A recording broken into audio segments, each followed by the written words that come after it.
네, 오늘은 말씀을 따르는 삶 9강이고요. 주제는 평안입니다.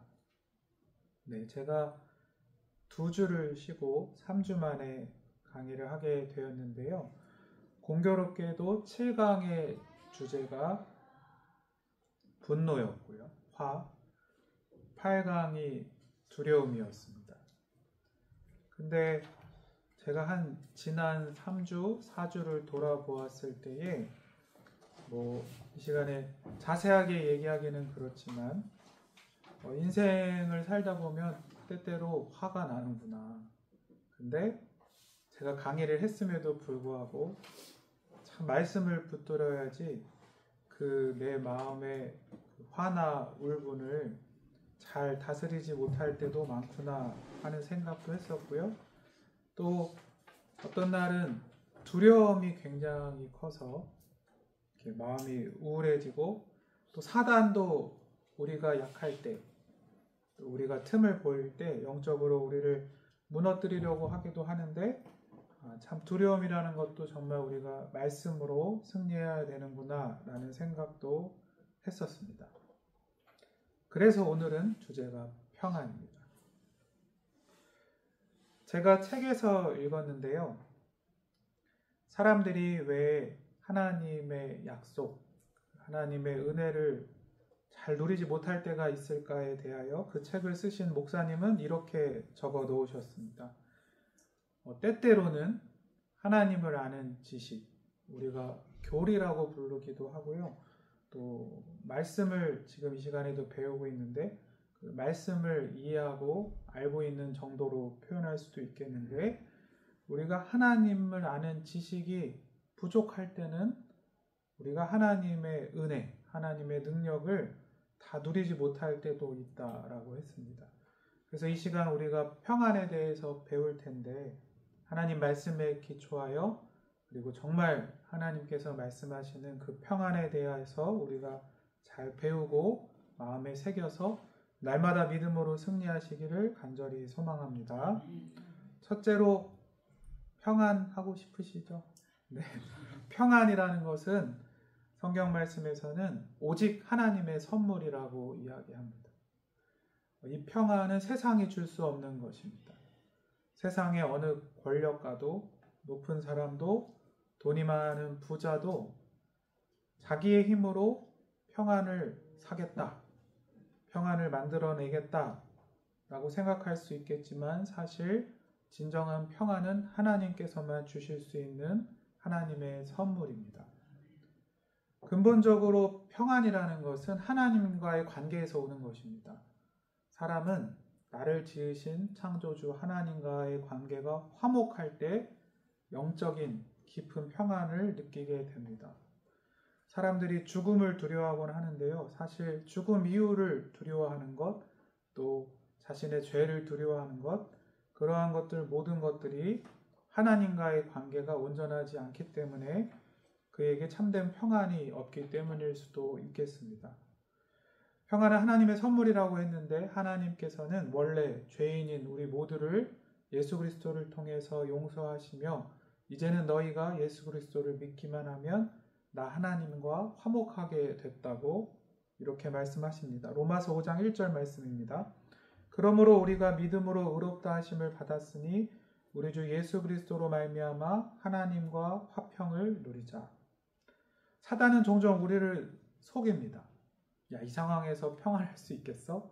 근데 우리가 사단을 물리치고 말씀의 기초에서 나는 근본적으로 평안하다, 나는 하나님과 화목하고 예수님의 보혈의 능력으로 말미암아 하나님께서 나에게 주시는 참된 평안이 있다라고 선포해야겠습니다. 시편 119편 165절에는 주의 법을 사랑하는 자에게는 큰 평안이 있으리니 그들에게 장애물이 없으리이다. 하나님의 선물이기 때문에 하나님께서는 장애물이 없을 것이다 라고 말씀하시고요. 또 이렇게 우리가 하나님께서 선물로 주시는 평안을 누릴 때 우리에게 주어지는 특징이 뭐하냐 하면, 우리에게 죄 용서함의 기쁨이 있다는 것입니다. 이 기쁨은 세상이 주는 기쁨과 비교할 수 없습니다. 제가 책을 읽었을 때 그 표현에서는 세상에서 뭐 기쁘다, 어떤 아이스크림 새로 나온 것을 먹고, 제가 아이스크림 좋아하거든요. 너무 맛있다, 행복하다, 기쁘다 하는 것은 위조 지폐와 같은 것이고, 하나님과 비교하면 하나님이 우리에게 주시는 기쁨은 진짜 지폐 같은 것이다 라고 말할 수 있을 정도로 큰 차이가 있는 것이다 라는 표현도 있었습니다. 히브리서 10장 2절 상반절에 모든 예수를 믿는 자에게 단번에 정결하게 되어 다시 죄를 깨닫는 일이 없으리니 라는 약속의 말씀이 있습니다. 내가 더 이상 하나님 보시기에 죄인이 아니라 죄 용서함을 받았다라는 기쁨이 있으신가요?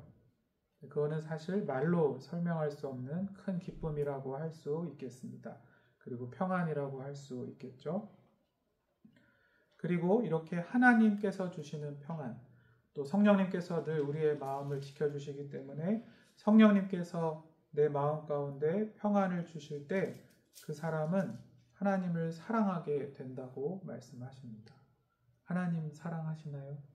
네, 세상보다 더 사랑하시나요? 에베소서 6장 23절 말씀입니다.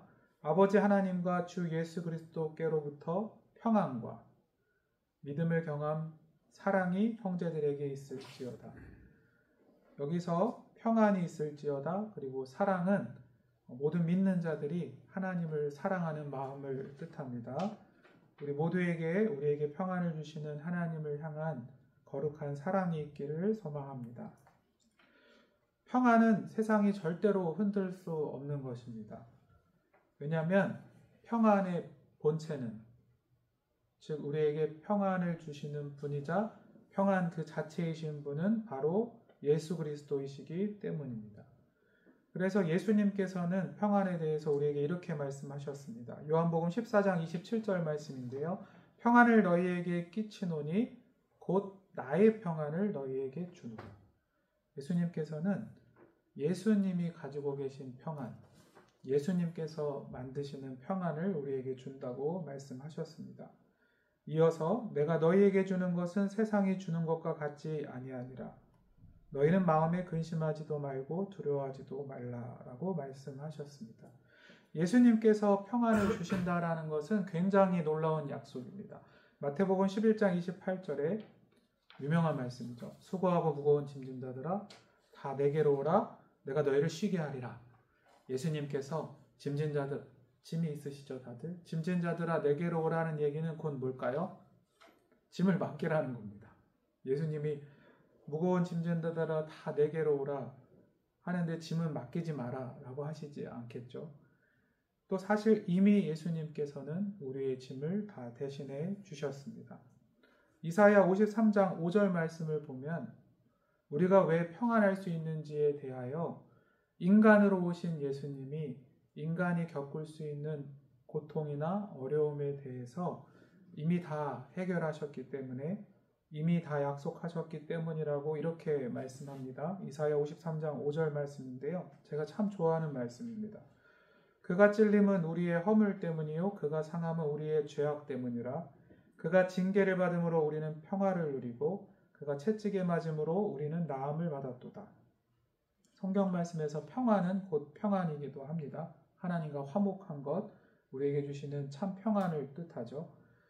이 말씀에서 예수님께서 십자가에서 우리를 대신하셨다라고 말합니다.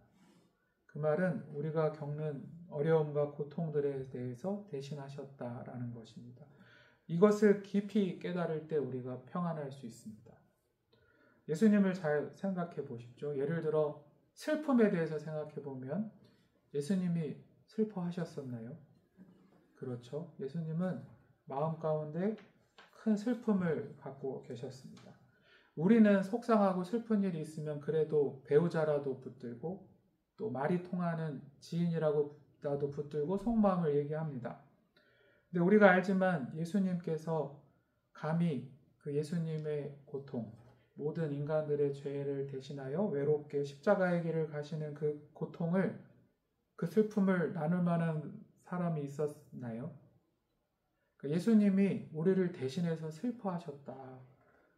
그렇기 때문에 난 평안할 수 있다. 예수님에게 그 슬픔을 맡기면 된다라는 약속은 예수님은 그 슬픔을 나누지도 못할 정도로 큰 슬픔을 우리를 위해 대신해 주셨다라는 것을 뜻하기도 합니다. 질병과 아픔도 마찬가지입니다. 우리가 아플 때 저도 이제 목사로서 아픈 분들 신방을 가곤 하는데 어떤 말로 위로할까를 생각해 보면 사실 가장 큰 위로는, 그리고 세상이 줄 수 없는 위로는 예수님께서 십자가에서 아프셨다. 우리가 아프실 것을 다 알고 계시고 대신하셨다. 오늘 말씀에서도 그가 채찍에 맞고 고통을 당하시고 징계를 당하신 것은 우리가 낫게 하시기 위해서이다 라고 이사야 53장에서 말하는 것처럼 우리의 질병에 대해서도 주님은 다 감당하셨었습니다. 세상 유혹은 어떨까요? 죄의 유혹이나 세상 시험에 대해서 우리가 세상을 살다가 평안이 깨질 때는 또 우리 안에 물질 욕심이 생긴다든지, 또 우리는 인간이기 때문에 이기적인 마음이 또 때때로 생긴다든지, 사단이 우리를 유혹해서인지 또 죄와 타협하는 마음이 생긴다든지 할 때 우리가 평안이 깨지기도 합니다. 그렇게 우리가 시험을 당하거나 유혹을 당할 때 평안이 깨지기도 하는데, 감히 인간 중에 누구가 제가 예수님보다 더 큰 시험을 당해봤습니다 라고 할 수 있을까요? 예수님께서 광야에서 40일 지내신 후에 사단에게 시험 당하시기도 했지만, 또 무엇보다 예수님께서는 십자가를 지시지 않고 세상 사람들이 계속 예수님을 왕으로 만들려고 했었잖아요. 예수님께서 그 고통의 잔을 그냥 피하고 그 말로 다 설명할 수 없는 인간의 모든 죄를 대신 지셔야 되는 그 고통을 피할 수 있는 시험 앞에서 예수님께서는 믿음으로 승리하셨습니다. 그러므로 이 세상에서 어떠한 유혹을 받거나 시험을 당하는 사람들이 그것으로 인해서 평안이 깨질 때 예수님은 어떠했을까 우리는 생각해 볼 수 있습니다. 그리고 예수님께서 시험을 이기셨기 때문에 나도 예수님과 함께 믿음으로 이길 수 있다라고 선포할 수 있는 것입니다. 성경 말씀을 잘 보시면 제가 하나님 아는 지식이 탄탄해야 된다고 말씀드렸는데, 그럼 예수님께서 왜 이렇게까지 많은 고통을 당하시고 우리를 대신하셨냐? 말씀에서는 예수님께서 우리와 합하여 이 모든 것을 하신 것이다 라고 말씀합니다. 내가 그리스도와 함께 십자가에 못 박혀 죽었나니 이제는 내가 사는 것이 아니요 내 안에 그리스도께서 사신 것이라. 이 말씀은 예수님께서 먼저 행하신 모든 승리가 우리는 예수님의 지체이기 때문에, 한 몸이기 때문에 믿음으로 믿음 가운데 다 동일하게 주어진다라고 얘기하는 것입니다. 그래서 요한일서 5장 4절 하반절에서는 세상을 이기는 승리는 이것이니 우리의 믿음이니라. 평안으로 얘기하면 우리가 평안할 수 없을 때 어떻게 평안할 수 있을까요? 어떻게 하나님께서 주시는 평안과 능력을 경험할 수 있을 것인가요? 그것은 믿음입니다. 어떠한 믿음일까요? 예수님께서 이미 나를 대신하여 나와 합하여 나와 한 지체 되신 예수님께서, 내 머리 되신 예수님께서 이미 다 승리하셨기 때문에 나도 질병을 이기고 평안할 수 있고 나도 세상 유혹을 이기고 평안할 수 있다. 이렇게 우리가 믿을 수 있다고 하겠습니다. 세 번째 주제는 좀 심각한 주제입니다. 사실 평안이 언제 깨질까라고 생각해 보면 딱 떠오르는 게 있죠. 뭔가요? 고난입니다. 고난과 평안인데요. 안타깝게도 주님께서는 우리에게 모든 믿는 자들에게 고난이 없을 것이다 라고 약속하신 적은 없습니다. 요한복음 16장 33절 상반절입니다. 이것을 너희에게 이르는 것은 너희로 내 안에서 평안을 누리게 하려 함이라. 세상에서는 너희가 환난을 당하나. 이걸 좀 감정을 섞어 읽으면 주님 평안을 주시면 그냥 주실 것이지 왜 환난을 당한다고 말씀하시나요? 저는 믿음이 약해서 그런 평안이 깨지는데요. 이렇게 생각해 볼 수도 있겠지만 하나님께서는 우리가 고난 중에도 하나님의 약속을 믿고 평안하고 끝끝내 믿음으로 승리할 것이라고 약속하십니다. 요한복음 11장 3절 하반절은 갑자기 이름이 생각 안 나요. 마르다의 오빠가 죄송합니다. 나사로가 큰 질병에 걸렸을 때 나오는 말씀입니다. 주여 보시옵소서 사랑하시는 자가 병들었나이다. 그러니까 이 말씀은 곧 뭐냐면 주님께서 사랑하시는 자, 또 주님을 믿는 자들에게도 질병과 같은 고난, 가난, 질병, 또 인생의 고난들이 찾아올 수 있다는 이야기입니다. 시편 34편 19절은 한술 더 뜹니다. 의인은 고난이 많으나 여호와께서 그의 모든 고난에서 건지시는도다. 심지어 의인일수록 고난이 많을 수도 있다고 말씀하시는 것이지요. 고난은 그렇기 때문에 인간이라면 누구나 믿는 사람이라도 당할 수 있는 것입니다. 뿐만 아니라 또 우리가 고난을 당할 때 역설적으로 어떻게 우리가 약속의 말씀을 발견할 수 있냐면 성경에서는 믿는 자들에게 믿지 않는 자들과 또 다른 종류의 고난 한 가지를 말씀하셨습니다. 그것은 뭐냐면 예수를 따르고 예수를 믿기 때문에 고난을 받을 수도 있다고 말씀하셨다는 겁니다. 그렇기 때문에 우리가 때때로 고난 가운데 평안이 깨어질 수 있지만 거꾸로 생각하면 내가 예수를 잘 믿고 있구나. 내가 예수님의 고난에 동참했구나 라고 생각할 수 있다는 것이지요. 디모데후서 3장 12절에서는 무릇 그리스도 예수 안에서 경건하게 살고자 하는 자는 박해를 받으리라 라고 말씀하셨고요.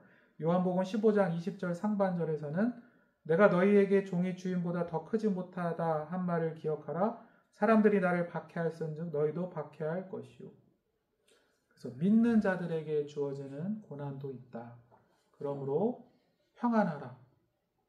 내가 너희와 함께하고 또 끝내 너희를 승리하게 할 것이다 라고 주님께서는 늘 말씀하십니다.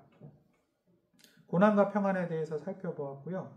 평안에 대해서 말씀을 통해 살펴볼 때 거짓 평안을 분별할 필요가 있습니다. 거짓 평안이라는 것도 있습니다. 첫째는 세상이 말하는 안위, 평안에 가깝다고 할 수 있겠는데요. 사단은 믿지 않는 자들에게 평안을 주려고 했습니다. 세상에서 잘 되는 것을 허락할 때도 있습니다. 시편 73편을 보면 믿지 않는 사람들이 이 세상에서 잘 되는 것에 대해서 이렇게 얘기합니다. 시편 73편 4에서 5절은 그들은 죽을 때에도 고통이 없고 그 힘이 강건하며 사람들이 당하는 고난이 그들에게는 없고 사람들이 당하는 재앙도 그들에게는 없나니. 부러우신가요? 매우 평안하지 않나요? 근데 그 끝에 대해서 시편 73편은 멸망이라고 말씀합니다. 그러므로 사단의 거짓인 것입니다. 우리가 부러워하는 겉보기의 평안, 조건적인 평안, 내가 아무 일이 없고 모든 가족이 질병이 없고 원하는 대로 다 되고 부강하고 하다고 해서 인생에 아무런 염려가 없다고 해서 참 평안이 아니라는 것입니다. 그들의 결말에 대해서 데살로니가전서 5장 3절 말씀은 그들이 평안하다 안전하다 할 그때에 임신한 여자에게 해산의 고통이 이른과 같이 멸망이 갑자기 그들에게 이르니 결코 피하지 못하리라. 제가 부목사로 이렇게 생활을 하다 보면 많은 권사님, 장로님들이 자녀가 요즘 잘 나가는데 하나님이 한번 쳤으면 좋겠다고 너무 하나님과 멀어져 있다고.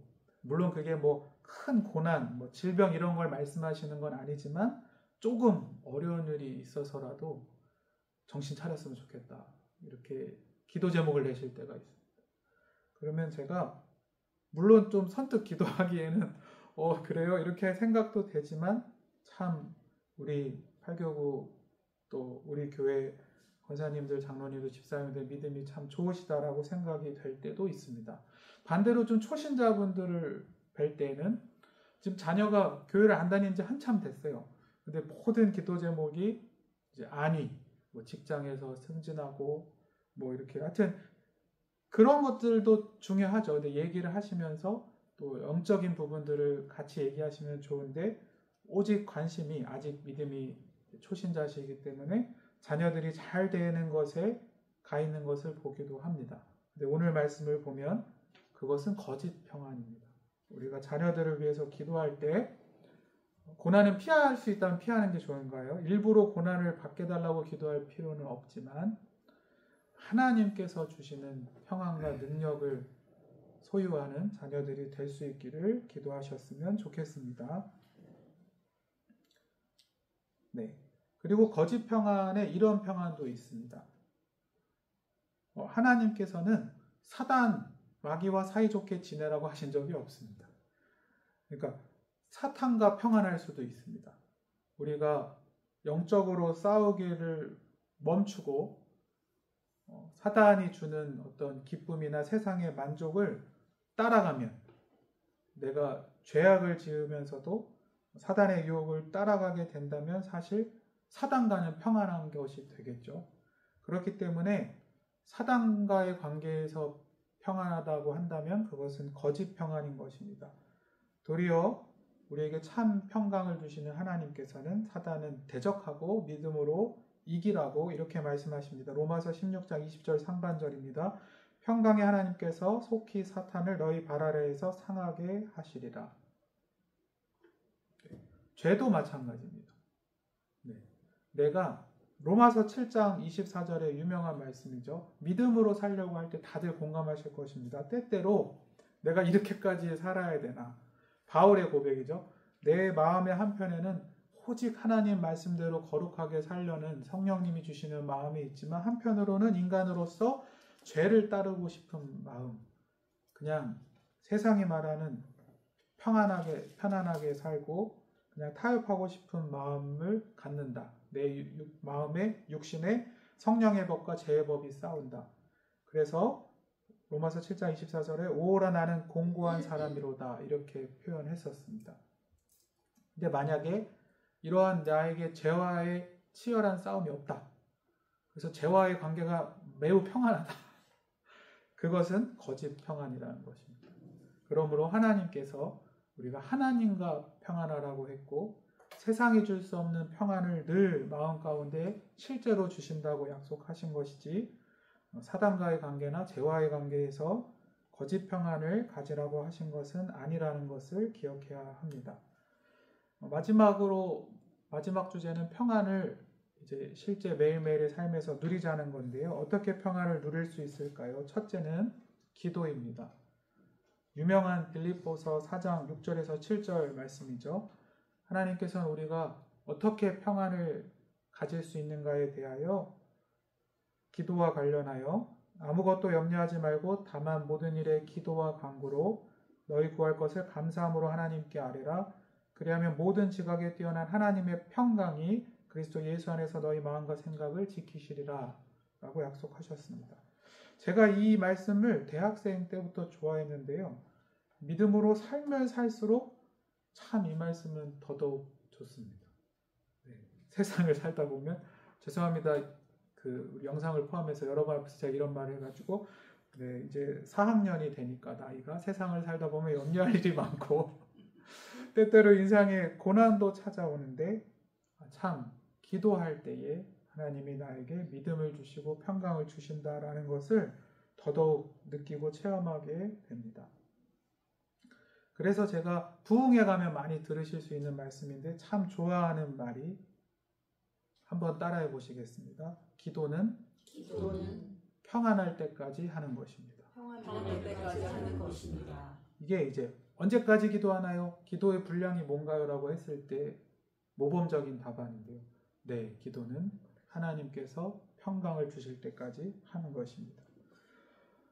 시편 38편 3절 말씀은 아까 위에서 거짓 평안에서도 언급했지만 죄와의 관계에서 평안을 얘기합니다. 주의 진노로 말미암아 내 살에 성한 곳이 없어하며 나의 죄로 말미암아 내 뼈에 평안함이 없나이다. 그러니까 우리가 예수님을 믿는 하나님을 믿는 자녀로서 죄 가운데 빠지면 당연히 평안이 깨집니다. 하지만 이 평안이 깨졌다는 말은 평안은 예수님이 주시는 것이라고 했죠. 예수님께서 우리가 가질 수 없는 평안을 우리의 모든 죄를 대신하셨기 때문에 하나님과 평안하도록 화목하도록 해주신 것이라고 했습니다. 그렇기 때문에 죄로 인해서 믿는 자들이 넘어질 때 평안함이 깨지는 것은 잠시 방해를 받는 것이라고 생각하시면 되겠습니다. 사단은 때때로 마치 평안 자체가 뺏긴 것처럼 거짓말을 할 수 있습니다. 예를 들면 이런 겁니다. 이렇게 내가 좀 죄에 넘어졌을 때 이런 생각 다들 해보셨죠? 하나님도 나를 싫어하실 거야. 하나님 내 기도 안 들어주실 거야 당분간. 이런 생각 해보셨나요? 그러나 그것은 사단이 주는 마음입니다. 우리는 하나님을 아는 지식이 성경 말씀을 기초로 해서 튼튼해야 되는데요.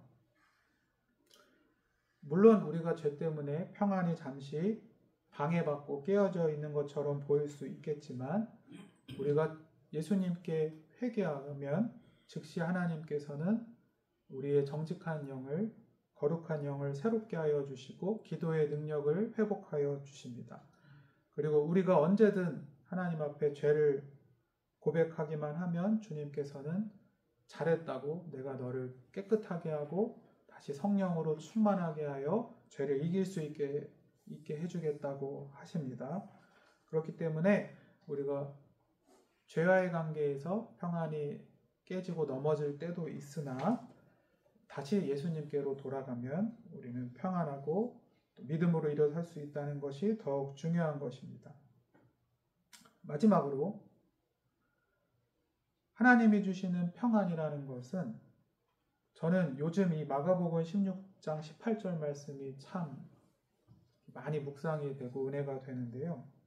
우리가 이 세상에 살지만 세상 어떤 것에서로부터도 자유하고 영향을 받지 않을 수 있다는 것을 뜻하기도 합니다. 예수님께서 제자들에게 우리가 하나님 안에서 가질 수 있는 은혜와 능력에 대해서 이렇게 표현하신 적이 있습니다. 마가복음 16장 18절 상반절에 뱀을 집어올리며 무슨 독을 마실지라도 해를 받지 아니하며, 이것을 평안과 관련하면 이렇게 표현할 수 있겠습니다. 우리가 이 세상을 살다가 독과 같이 어떤 물질적인 어려움을 잠시 겪을 수 있겠지만 그것이 우리의 평안을 뺏을 수 없습니다. 때때로 우리가 질병을, 또 혹은 내 질병이 아니더라도 가족들의 질병으로 인해서 괴롭고 마음이 아플 수 있지만 그것이 우리를 해할 수 없습니다. 하나님께서는 성도들에게, 예수님을 믿는 자들에게 너희가 물과 불 한가운데를 지나갈지라도 해함이 없을 것이다 라고도 말씀해서 약속하셨습니다. 그리고 하나님께서는 믿음으로 구하는 자에게 응답하시겠다고 했는데요. 그 믿음이라는 것은 또 우리가 이 세상을 살면서 기도 제목이 있을 때 하나님이 주시는 평안으로 하나님의 약속을 믿고 기도할 때 하나님께서 속히 응답하시겠다는 말씀입니다. 오늘 말씀처럼 세상은 줄 수 없는 깊은 평강으로 이 세상을 사시는 동안 믿음으로 온전히 승리하시는 우리 모두가 되시기를, 또 각 가정에 믿음의 자녀들이 되시기를 소망합니다.